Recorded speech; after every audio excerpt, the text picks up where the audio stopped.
Have you ever wondered what happens when you stop trying to serve everyone and double down on one niche you know inside out? That's exactly what Julie Lawless did.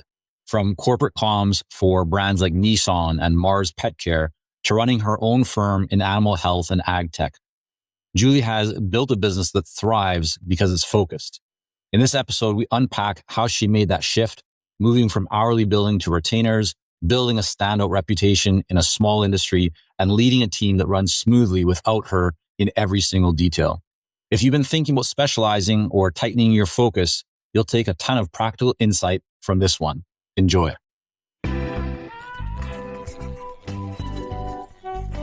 Welcome, Julie. Welcome, Michael. Yeah. Excited for this conversation. I've had the pleasure of seeing a bit behind the scenes of your business and the growth that you've created. Very, excited to share your story. And why don't we get started by going back a little bit? Just where did you grow up? What was your early days like before getting into entrepreneurship and running this business? I'll go in the Wayback Machine. So I grew up actually on a farm, a cattle farm in Bismarck, Missouri, which is a little bit south of St. Louis. Spent time in St. Louis. Was actually a TV reporter and field producer for a couple years. Hated it. Realized what I didn't want to do, and then went into corporate communications in-house with Nissan, Elanco, some big brands. And so that's where I've spent most of my career too.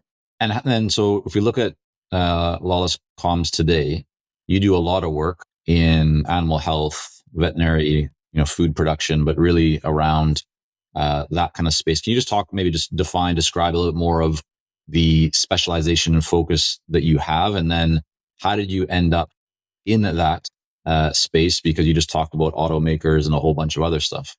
It's interesting. I would say you helped me figure out a bit of where I wanted to specialize. And I did. I bounced around a couple of industries. In the early 2000s, it was tech before the tech bubble burst, and then it was autos with Nissan. But really, I found my heart and my passion for pets and the power of pets and how they can really heal people. When I was at Mars Petcare, and Mars Petcare makes pet food, that's their biggest business, and they have veterinary as well. So I spent my time there. Then I went to Elanco Animal Health, which was the animal health spinout of Lilly, which is a human pharmaceutical company. Elanco is the animal pharmaceutical company. So really, I kind of have grown up in pet and pharma from that point of view. So I really, all my connections are there. So when I was thinking about starting my own communications firm, that was kind of a no-brainer because it didn't really exist in animal pharma. You never felt pulled or torn to get, let's say, more involved in consulting in automotive or technology because you had experience in those. For you, it sounds like it was a clear, hey, this is where I want to go. This is the direction. I feel it in my heart, in my soul, but also based on networking connections. Is that correct? Yeah, that is exactly correct. And, even from I spend kind of my volunteerism time. I was the past chair of Pet Partners Pet Therapy. We go into hospitals here in Indianapolis and do some work with kids. So it's my passion, right? And it's really easy to wake up every day and be excited about what we're doing. How many communications companies are there that specialize and focus on pets and animals? Yeah, it's about as many as you can put in this hand. When you were thinking about really, kind of refocusing or putting all of your energy or kind of all of your eggs in one basket around pets and animals, did you ever feel concerned that is there enough of a market here? Or maybe put another way, what spoke to you and told you, hey, there is a market, I should build my business around this? Yeah, absolutely. I was concerned because it's, while it's a growing and maturing market, um, it's still relatively small compared to other markets. Now, we do some adjacencies into food and beverage because I've got a little bit of experience there, and so do my folks around manufacturing of food. So we do some work there, but really we focus in animal health and animal nutrition and AgTech. So it was actually working, with my consulting success coaches to say, do I go that niche with it? And boy, it's really been a key to our success because we're a highly regulated industry. So you really have to understand how to talk about medicines or where they're at in the regulatory process, what you can say, what you can't say. So when I was in that industry working in-house, it was really hard to find folks that we could bring in from an agency who knew that stuff. And we didn't have to rewrite it. So we just we say we're the experts working in your industry, which we really were.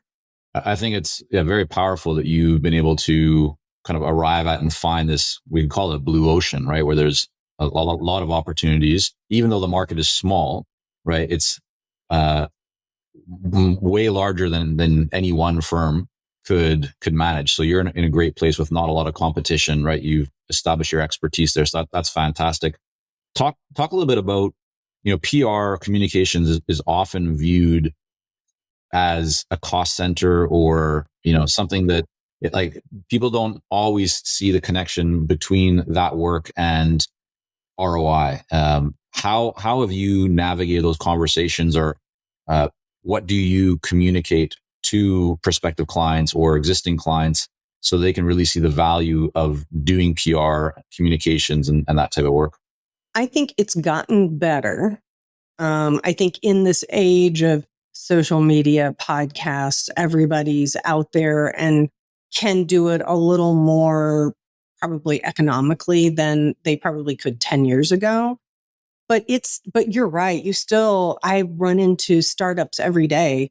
There are a lot of startups in the pet space because, there's a lot of great ideas bubbling out there around pets. And so we talk to startups who are looking for investors, who are looking for funding. And so we talk to them about really the ROI of building a reputation. And they see it really quickly when they buy in. And we often say, okay, let's do kind of a pilot with you. Let's do an intro offer where we're going to work for this amount of time, or we're going to do these activities, and you're going to see quickly, you're going to see it flip. And they really do. You really can make a difference. What's the flip, Julie, for them? Is it like they're just going to get more media mentions, or what's the metric? And I know there's lots of different variables here, but just generally, maybe could you mention a couple of different use cases or things you focus on in those conversations that they like, that kind of clicks into place for them so they can see? I'll give an example of a client that we had who was just really starting to build their business. We did a series of press releases. We, put together they had a few bits of news, and they got a call from an investor in India who said, "Hey, I saw your story on XYZ, and I'm really interested in your company and investing in it." So that sort of, name recognition. And this is a small industry. So entering the right way, we know folks in the industry, so we're able to make those connections for them as well, and guide them on what to do and what not to do, how you even talk in this industry. So I think, seeing that real time feedback from people in such a close industry is a real selling point for them. So you brought up, working with startups. There's a lot of innovation in this space, but you also work with enterprise, right? Very large, well-established organizations. That can often be a challenge, or a bit of a sticking point for many, consulting business owners. You built up a a nice sized business here. You continue to grow. You build a team. How do you personally think about that, or how have you navigated this challenge that people often have? It's like, yeah, there's excitement. It's fun working with startups, right? They're more innovative. They can make decisions faster, but they can't always pay at the same level that a larger organization can. Just walk me through what's been your experience there, and where have you landed today in terms of how you think about the different sizes of kind of market potential or client potential. That's really apparent, I think, when you see some of the larger clients that do call us and really they've got, hey, we have a large scale change initiative. We do a lot of change management work. So they may be going through some reductions in force. They may be going through a merger acquisition. So we'll come in and help them with that. And, I think what I really did sweat this out, and you know it. Yeah, I remember having some conversations with you, but yeah. I sweat this out on, okay, how am I going to be able to handle this? And it was really good advice from coaches, from others who were, you know what? Take every meeting, find out about it, and then build my pipeline of folks. I have a really great group of partners who help me with graphics, who help me with video, who come in and out based on the project. There is a whole world of us out there who have come from the corporate side. We've likely taken a package from somewhere and we're like, we don't want to go back. And that's kind of the group that I've assembled. And they are amazing people. We rely on each other. And I think you'll find consultants help consultants. Would you say that right now for you, in terms of the type of business that you're going after, is it more on the enterprise side or kind of mid-size to large size organizations, or are you targeting more startups, or do you have a certain percentage of the bucket that you say, I'm okay keeping it startups here, but the rest I want here? Just walk us through how you think about that part. Because we're a small industry, I want to be very careful about how many of the large strategics that I partner with, because we just feel like we want to be, be very select. We want to be selective in who we want to partner with. Same thing for the startups, because there are startups that have kind of this similar thing. So a lot of times it's the people for me, not so much the size, the business that matters. So what are their values? Do you keep your pricing the same? Like, is it the line in the sand for you deciding whether to work with somebody or not? Is it as long as, if they're a startup, but as long as they can pay whatever our starting point fees are, we're okay with that? So it's not so much about the size, but it's more about and the reason I bring this up, I spoke to a consultant the other day, very, very smart person. And they told me, listen, I have some clients that pay me $2,500 a month. I have some clients that pay me $20,000 a month. And I thought that's really interesting that you would do that. Is that really, like, there's so much to be explored in why are you working with some at this level and some at that level? There's likely some optimization that could be had there.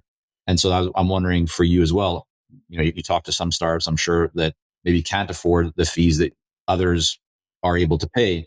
So how do you kind of navigate that from a pricing perspective?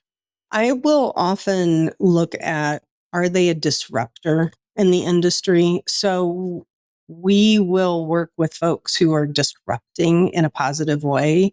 And we can, because we've been around in this industry for a while, we've got a pretty good idea. We think they're either going to be purchased by one of the big strategics, or they're going to, they're going to be a hit. So, sometimes we'll just really look at the situation, not from just dollars and cents, but hey, I want to be backing a winner. That's super important for me, is to back a winner. So our roster of clients, they're winners. So and they're winners with values. That is I can't tell you how incredibly important that is, where we don't, we're very selectful in who we choose to work with. That makes a lot of sense. And I mean, I guess the other question I have for you related to this is, you've now built the business. It's bigger than you. You have team members in different capacities. How have you thought about this kind of the tension that can sometimes exist between wanting to grow and scale the business, but not using that personal touch or making sure that you're able to still deliver the level of experience, the excellence, the quality that you were known for when the business was much smaller? Well, that's like $1 million question. It's at least $1 million. It's at least $1 million. It's at least $1 million, probably more. Like what just comes to mind for you? Like what have you had to work through on that, or what are you maybe still feeling like you're working through on that? It's always something we're working through, and I have to fight the tendency. I have a high inclusion score, so I want to be included on everything. I FOMO if I, and I'm like, oh, but I want to be in on that project. And I have a great group of folks who say, give that to me. It's time for you to give that to me. Okay, thank you. And I know that I have to surround myself with those sorts of folks that are not afraid and say, hey, Julie, this one's for me. But we also spend time, we're getting ready to go next week and spend time together as a group of us to come together and say, okay, what are our processes? What are our, what's our strategy for the coming year? What do we need to be looking at? What are the tools we're using? So we're constantly having these conversations. We use Clifton Strengths when we talk. We have a certain language that we talk about. Like, I know that I'm a developer. I know I'm positive. I know other folks are rigorous. And that helps keep us on track. I want to go a little bit deeper into that, because when you just described that you have people on your team that say to you proactively, hey, Julie, give me this stuff, right? That's something that for, I think, a lot of founders in their business, they want. First of all, there's fear to delegate, because you're concerned about, will I lose excellence? Can we deliver at the quality that we want to? But they don't necessarily have people surrounding them who are proactively trying to get things off of their plates and saying, hey, I can do that better. If you really kind of think about this, and maybe it jumps out or maybe it doesn't, but what do you think has been the biggest reason for why your team members are proactive in that way? Is there something that you've done in terms of setting standards, expectations, conversations? I mean, you talk about Clifton Strengths. Is there anything that you feel has really contributed to having those kinds of people around you that are really, they're not just sitting back waiting for you to tell them what to do as a leader. They're actually becoming leaders themselves, it sounds like, and they're trying to take things off of your plate and help you through that process. It's an expectation, a conversation that we have. If you're working on my team, you know that I'm very open. I'm pretty vulnerable about, here's who I am. Here's how I operate.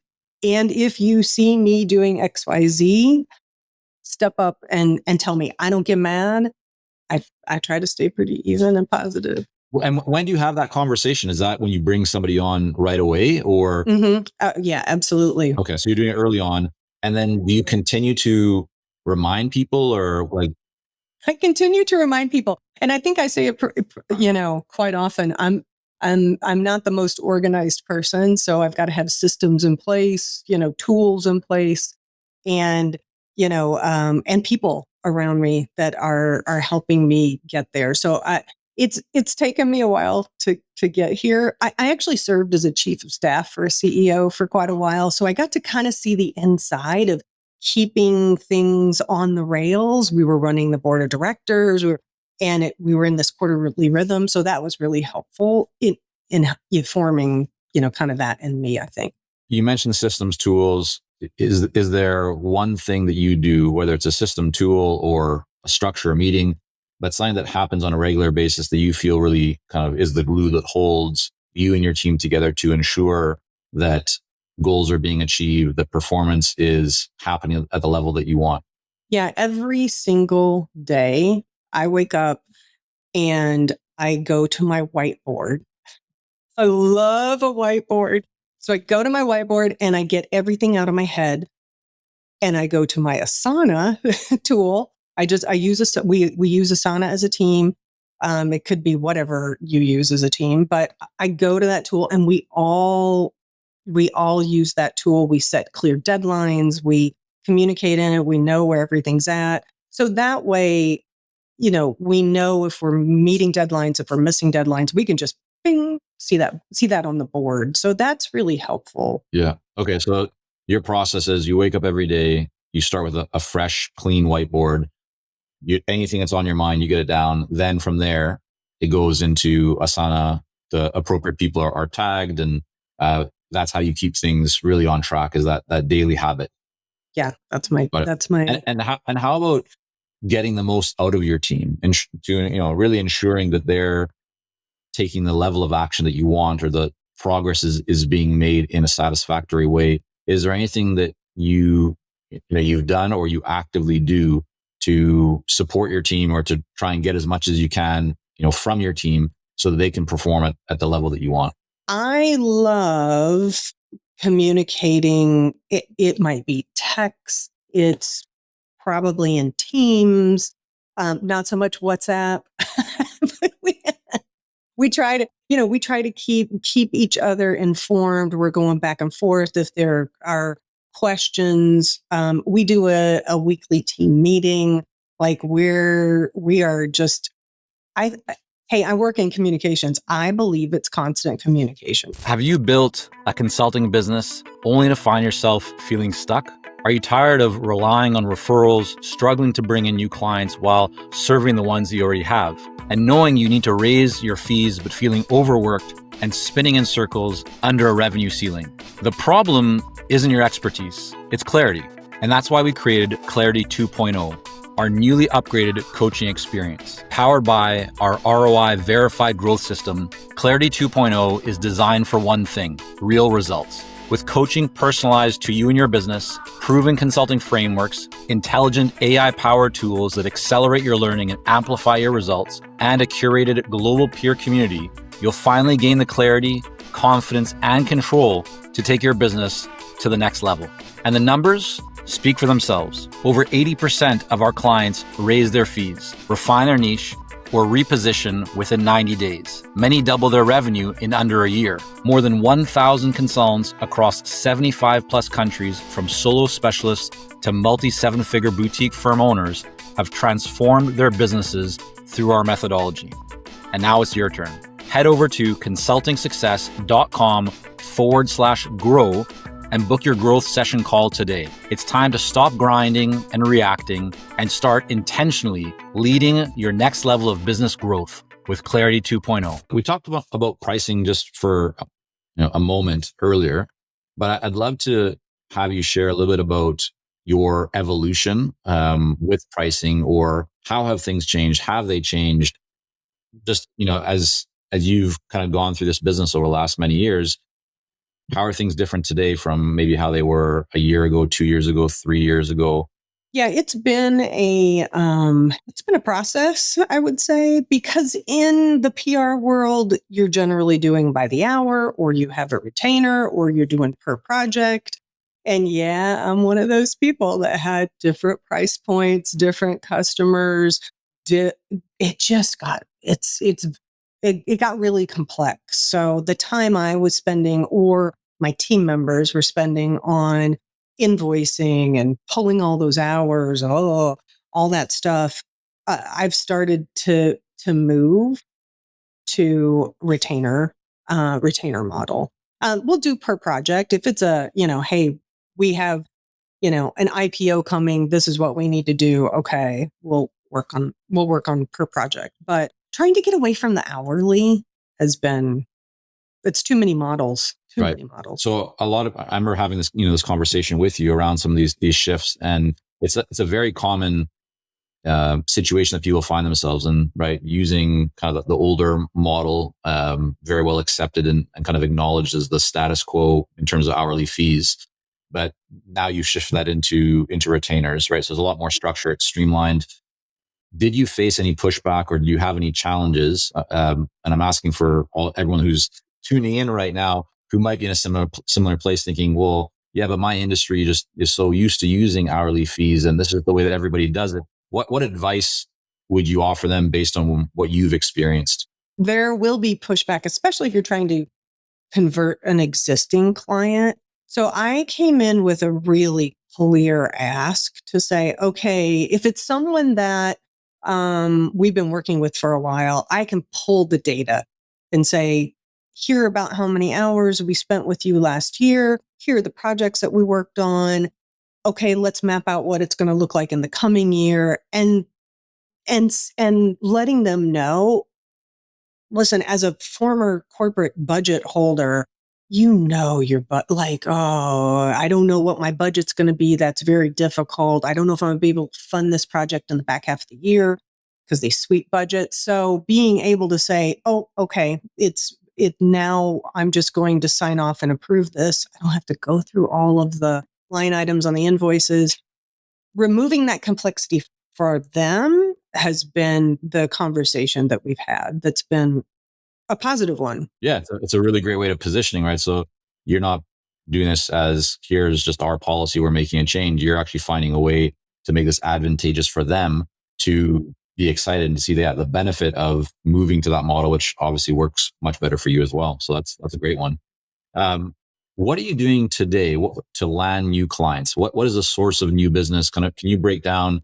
Is there one main way or a few main? If you were to say, like, here's my top 3 ways of how we're generating and growing the pipeline, or bringing in new clients, what does that look like for you, Julie? Yeah. When I started, it was largely word of mouth. And we do a couple of really important conferences every year. Again, our industry is pretty small, so we go to London and do a conference. We do, a couple over here in the United States.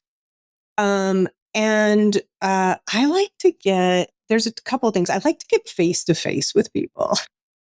And, I like to talk. I like to have a good cocktail. So we also do, like a pub event that's connected to the London show, open house. Anybody can come in and see friends. And that always works really well. Let's just break that down for a moment, because I love this approach, and I've seen it work very well, with some clients over the years.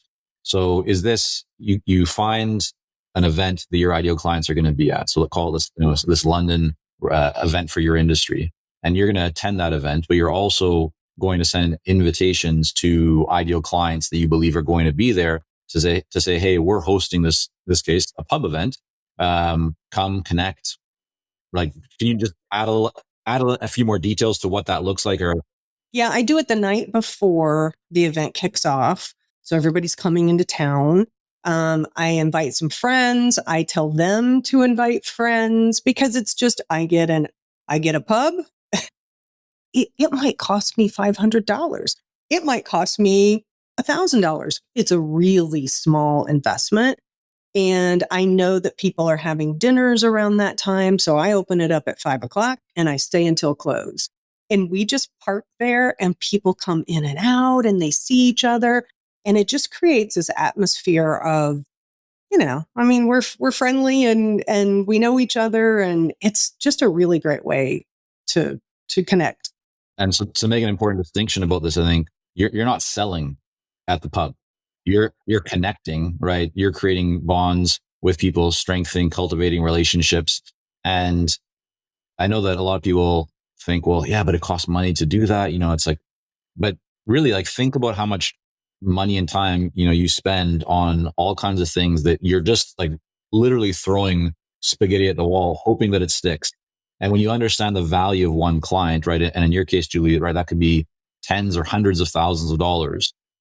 Spending $1,000, $2,000, $3,000 on something like this that really brings. And I know one of our other clients, also an inner circle, who did this with some people in Chicago, had a very hard time reaching these senior executive decision makers. But when they were invited to this dinner that she was hosting, a bunch of them came, right? And so how powerful is that? Think about all the time, the effort that you go through trying to get meetings, get FaceTime with your true dream ideal clients. Well, this is a really great way to do that. That's awesome. Is there anything else that you do at these events that you find is really helpful? You just walk the floors, or do you set meetings, or what do you do? I walk the floors. I set some meetings. I usually set coffee, lunch, dinner, cocktails. I hang out. I know where the folks are at after everything's done. So I'm, hanging out, having a drink, talking with folks, walking the floor for sure. And spending time before the event happens. Usually these events tell you who's coming. So I'm texting, I'm emailing, hey, I'm going to be there. Let's try to meet up. That sort of stuff. Really, and I make sure that I do my LinkedIn at the event. Some of my biggest posts are, okay, it's the opening day of the event. It's the opening keynote. Let's do a couple of LinkedIns with quotes of what they've said, some information. And that's really helpful. So if you're not quote unquote selling when you're meeting people at these events, how are they turning into clients? Are you reaching out to them afterwards? Are they reaching out to you? Just kind of walk me through maybe an example or what typically happens. After an event like that, I will take time, especially on the plane ride home, and put my notes together to say, okay, who do I need to contact? Send emails to, follow up texts, and just always reminding them, hey, if you need any help or if you know anyone that needs any help, we'd be happy to help. There have been times when we've had a prospective client that, hey, I knew they had a good story, so I put them in touch with a member of the media. I'm not charging them for that.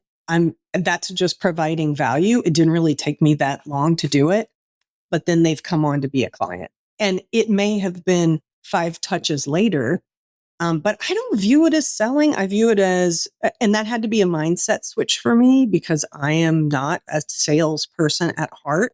But boy, I like to have a good conversation. I like to build a relationship. That's really all it is. I had to tell myself that's all it is. Like, it's not me going and going, here's my brochure. Do you need help? Like, that's, whew, I'm sweating. That made me sweat. What's your view and how are you thinking about AI in your industry? So if we were to kind of just break this down for a moment, is AI a concern for you and for your business? We view it as exciting. And if you think about communications, this is going to totally date me. That's fine. I'm in my 50s, whatever. Um, when I started, we were sending press releases via fax. Wow. And we saw the advent of moving from that to email to now we're doing social media and now we're moving to AI. So we view it as we better be the experts. We better understand AI because if if you look at a lot of content is being generated by AI. We do use AI very safely, very securely within our business. And we actually go out and teach it. We've taught it to some of the world's largest companies. We've gone in to say, okay, comms departments, here's how you can use this. Here's, ways that you can make it, make things more efficient, easier on your budget. We feel like we should be the thought leaders there in our space because otherwise we may be obsolete. Yeah. When you think about some of the larger, some of them are even public, PR, communications firms, that the services they provide may at first glance appear similar to some of the services that you provide. What do you feel truly sets you apart, or what do you do to create differentiation, right, distinction and an advantage for you over some of these larger, maybe more established organizations? Yeah, I'll go back to the niche part of this. So we have been brought in instances where someone from outside the industry or a larger firm has been brought in and they fail because the world that we're living in within, especially the pet and the livestock world, it gets very, very specific around what kind of images you can show, what is the language you can use, not even talking about the regulatory piece around medicine, but really just understanding how do you talk to your, consumer base? And so that's where we believe we hold a real advantage. Love it. Julie, I mean, there's so much more that we could talk on here, but I appreciate you coming on, and I want to make sure that people can learn more about you, about Lawless Comms. Where's the best place for them to go to learn more and to connect? Yeah, if they'd like to connect, go to lawlesscomms.com and 2 M's, lawless, comms.com. So lawlesscomms.com. And we would love to chat with anybody who has questions. All right. Well, we will link that up in the show notes. Julie, Ollie, always great speaking with you. And thank you again so much for coming on. Yeah, this was fun. I appreciate it.